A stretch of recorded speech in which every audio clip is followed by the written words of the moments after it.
Assalamualaikum warahmatullahi wabarakatuh. Perkenalkan nama saya Teguh Septiawan, perwakilan dari kelompok 6. Di sini saya akan mempresentasikan hasil diskusi ISS 1 yaitu mengenai kesehatan pada populasi dengan penyakit kronis diabetes mellitus. Sini untuk latar belakang, Indonesia diketahui terjadi peningkatan kejadian DM yang sangat signifikan pada tahun 2013 sampai 2018, yaitu 6,9% menjadi 8,5%. Melihat dari peningkatan dan tingginya jumlah pasien DM tipe 2, dapat disimpulkan bahwa penyakit tersebut masih menjadi suatu ancaman sehingga perlu dilakukan sebuah penatalaksanaan yang efektif agar tidak menjadi lebih kompleks.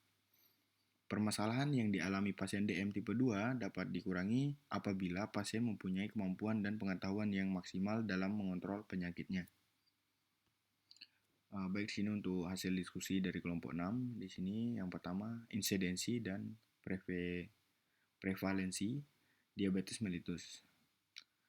Prevalensi dan insiden penyakit DM meningkat secara drastis di negara-negara industri baru dan negara sedang berkembang, termasuk Indonesia. Pada tahun 2003 terdapat sekitar 150 juta kasus DM di dunia.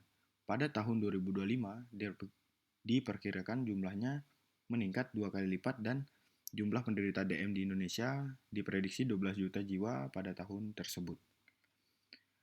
Penyebabnya adalah kemudahan hidup membuat manusia kurang bergerak dan kurang aktif secara fisik. Selain itu, perubahan pola makan tradisional ke modern merupakan faktor yang memberikan kontribusi besar dalam peningkatan prevalensi DM. Dan yang kedua, faktor risiko kasus penyakit kronis dan tidak menular diabetes mellitus. Faktor risiko DM akan sering muncul setelah usia kurang lebih 45 tahun. Faktor risiko yang dapat dimodifikasi adalah faktor pola makan, kebiasaan merokok, obesitas, hipertensi, stres, aktivitas fisik, alkohol, dan lain sebagainya.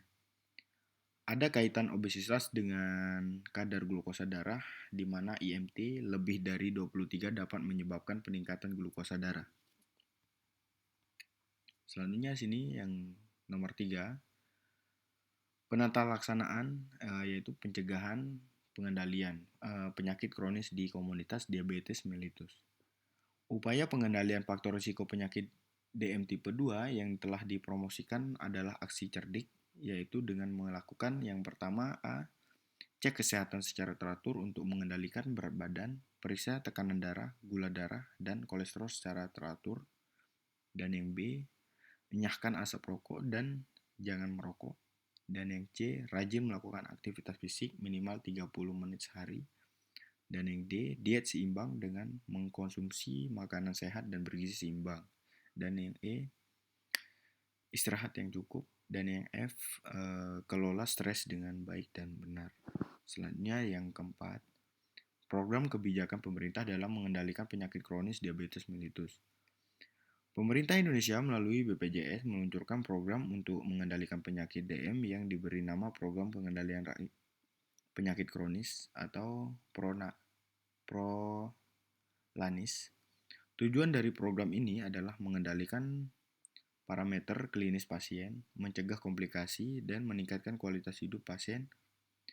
Program ini secara spesifik didesain untuk dapat diterapkan di level vaskes primer.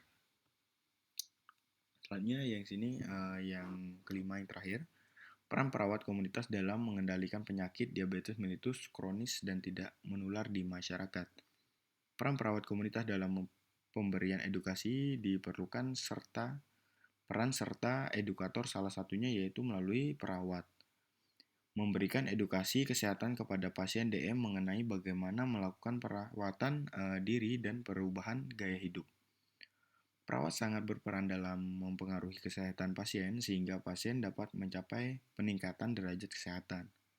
Perawat memberikan edukasi kesehatan kepada pasien DM mengenai bagaimana melakukan perawatan diri dan perubahan gaya hidup. Pentingnya perawat sebagai edukator dalam memberikan pendidikan diabetes pada pasien dapat memperbaiki kesalahpahaman terkait penyakit mereka. Baik, di sini untuk kesimpulan, prevalensi dan insiden penyakit DM meningkat secara drastis di negara-negara industri baru dan negara sedang berkembang, termasuk Indonesia. Penyebabnya adalah kemudahan hidup membuat manusia kurang bergerak dan kurang aktif secara fisik. Selain itu, perubahan pola makan tradisional ke modern merupakan faktor yang memberikan kontribusi besar dalam peningkatan prevalensi DM. Faktor risiko DM akan sering muncul setelah usia kurang lebih 45 tahun. Faktor risiko yang dapat dimodifikasi adalah faktor pola makan, kebiasaan merokok, obesitas, hipertensi, stres, aktivitas fisik, alkohol, dan lain sebagainya. Ada kaitan obesitas dengan kadar glukosa darah, di mana IMT lebih dari 23 dapat menyebabkan peningkatan glukosa darah. Baik, di sini daftar pustakanya bisa dilihat teman-teman. Baik, mungkin sekian dari presentasi dari kelompok 6. Saya akhiri. Wassalamualaikum warahmatullahi wabarakatuh.